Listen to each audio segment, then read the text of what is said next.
हम यदि हिंदू एक हो जाएंगे तो भारत में दंगा नहीं गंगा बहेगी। एक दलित को सोनभद्र में उसके सर पे पेशाब कर दिया गया, एक सीआरपीएफ के जवान को घोड़ी पे नहीं चलने दिया गया, एक हरिओम वाल्मीकि को मॉब लिंचिंग करके हत्या कर दी गई। ये हो रहा है उत्तर प्रदेश में। एक छुआछूत भेदभाव का दाग लगा है, वो दाग मिट जाए।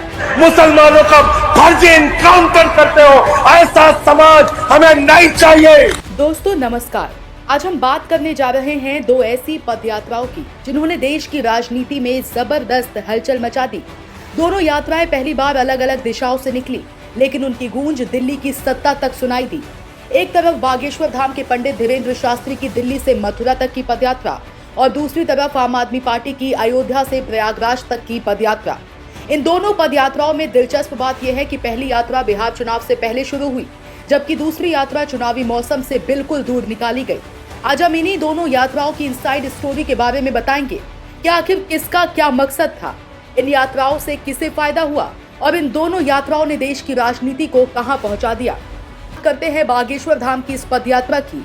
ये यात्रा शुरू होते ही सुर्खियों में छा गई। जहां जहां यात्रा गुजरी वहां भारी भीड़ उमड़ी।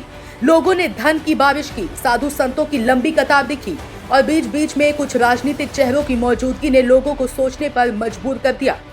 इस यात्रा का बड़ा संदेश सामने आया, भारत को हिंदू राष्ट्र बनने का विचार और सनातन संस्कृति की एकता का आह्वान। लेकिन इसी के साथ सवाल भी उठे कि क्या ये यात्रा धर्म की चेतना जगाने के लिए निकली थी या किसी राजनीतिक टीआरपी को बढ़ाने के लिए, क्योंकि जो आरोप लगाए गए उनके अनुसार इस पूरी यात्रा में बेरोजगारी, शिक्षा, युवाओं का भविष्य, गरीबी, इन सब पर एक भी शब्द नहीं बोला गया। आलोचकों का कहना है कि धर्म के नाम पर भीड़ जुटी, चढ़ावा चढ़ा, लेकिन देश के असल मुद्दों पर शांति रही। इसी बीच आम आदमी पार्टी के नेता संजय सिंह ने बड़ा आरोप लगाया और कहा, ये सिर्फ बाबा नहीं है, ये जमीनों के कारोबारी भी हैं। ये बयान राजनीतिक तूफान बन गया। हालांकि ये सिर्फ एक आरोप है, कोई सिद्ध तथ्य नहीं, लेकिन इस आरोप ने यात्रा की मंशा को लेकर और बड़े सवाल खड़े कर दिए। क्या ये यात्रा धार्मिक थी या इसके पीछे कोई और राजनीतिक लक्ष्य छिपा था? बाबा पे कुछ बोले नहीं, एक यात्रा और चल रही है। हमने कहा वो प्रॉपर्टी का काम करता है, उसके बारे में ज्यादा नहीं बोलना चाहिए। अभी उस कह रहा था 25,000 गद्दा चोरी हो गया। कचौड़ी पहले खा लेते हैं लोग। हमारे ये अनुशासित साथी है, इन्होंने पूरे 13 दिन की यात्रा पूरी पवित्रता और ईमानदारी के साथ पूरी की। कह रहे हिंदू राष्ट्र बनाना है। मैंने कहा ये देश संविधान से चलेगा, बाबा साहब डॉक्टर भीमराव अंबेडकर के संविधान से चलेगा। हमारी बहन श्रद्धा चौरसिया यहाँ पे बैठी है, इसने एक बार कहा था ये देश किसी बाबा के फरमान से नहीं चलेगा, बाबा साहब के संविधान से चलेगा। और उस संविधान में लिखा है कि भारत एक धर्मनिरपेक्ष राष्ट्र है, और अगर ऐसी कोई कोशिश हुई तो कल को कोई सिख राष्ट्र मांगने लगेगा, कोई तमिल राष्ट्र मांगेगा, कोई तेलुगु राष्ट्र मांगेगा, कोई उत्कल राष्ट्र मांगेगा, कोई तेलंगाना राष्ट्र मांगेगा, कोई बंगला राष्ट्र मांगेगा। पवन तिवारी जी कहेंगे हमारा काशी राष्ट्र घोषित हो, हम कहेंगे सुल्तानपुर का राष्ट्र घोषित कर, हम वहीं से पर राष्ट्रपति बन जाएगा। मिर्जापुर पीछे मांगे लाके तुरंत। ये सब नहीं चलेगा, ये देश को तोड़ने और बांटने की कार्रवाई है। अब आते हैं संजय सिंह वाली यात्रा पर। आम आदमी पार्टी की अयोध्या से प्रयागराज तक की ये पदयात्रा चुनावी मौसम से दूर निकली, जिसका खुद एक बड़ा संदेश है। इस यात्रा की अगुवाई सनातनी पहचान वाले राज्यसभा सांसद संजय सिंह ही कर रहे थे।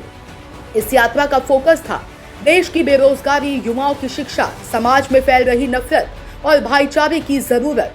हर पड़ाव पर संजय सिंह ने कहा, युवाओं के सपने टूट रहे हैं, रोजगार नहीं मिल रहा और नफरत का माहौल समाज को तोड़ रहा है। इस यात्रा ने सीधे भाजपा के धार्मिक नैरेटिव को चुनौती दी। आज किस प्रकार से सामाजिक भेदभाव फैलाया जा रहा है उत्तर प्रदेश में। एक 70 साल के पासी समाज के बुजुर्ग को पेशाब चकवाई गई, एक कथावाचक का सिर मुड़वा दिया गया, पेशाब पिलाई गई, एक दलित को सोनभद्र में उसके सर पे पेशाब कर दिया गया, एक सीआरपीएफ के जवान को घोड़ी पे नहीं चलने दिया गया, एक हरिओम वाल्मीकि को मॉब लिंचिंग करके हत्या कर दी गई। ये हो रहा उत्तर प्रदेश में, मुसलमानों का फर्जी इनकाउंटर करते हो। ऐसा समाज हमें नहीं चाहिए।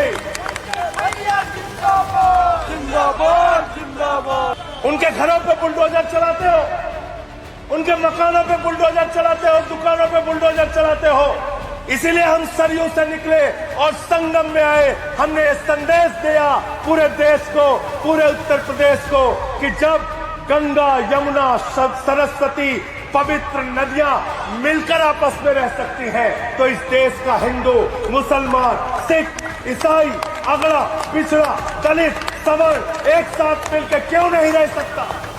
ये सब हम लोग चलने नहीं देंगे।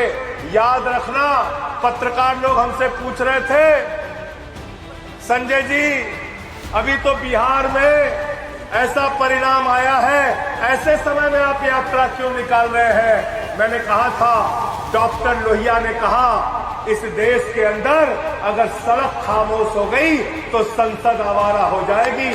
संसद में जो ताना साहब बैठा है उसको जगाने के लिए सड़क को जिंदा। राजनीतिक विश्लेषक भी मानते हैं कि इस यात्रा ने युवाओं की चिंताओं को सबसे तेज आवाज दी। शायद यही वजह है कि भाजपा इस यात्रा से असहज दिखाई दी, क्योंकि ये यात्रा भावनाओं नहीं मुद्दों की बात कर रही थी। और जब इसी यात्रा के बीच संजय सिंह ने बागेश्वर धाम को लेकर आरोप लगाया तो दोनों यात्राएं एक दूसरे के बिल्कुल आमने सामने खड़ी हो गई। अगर इन दोनों यात्राओं को साथ रखकर देखें तो तस्वीर साफ दिखती है। पंडित धीरेन्द्र शास्त्री वाली पदयात्रा धार्मिक राष्ट्रवाद का संदेश दे रही थी, जबकि दूसरी संवैधानिक मूल्यों और रोजगार की बात कर रही थी।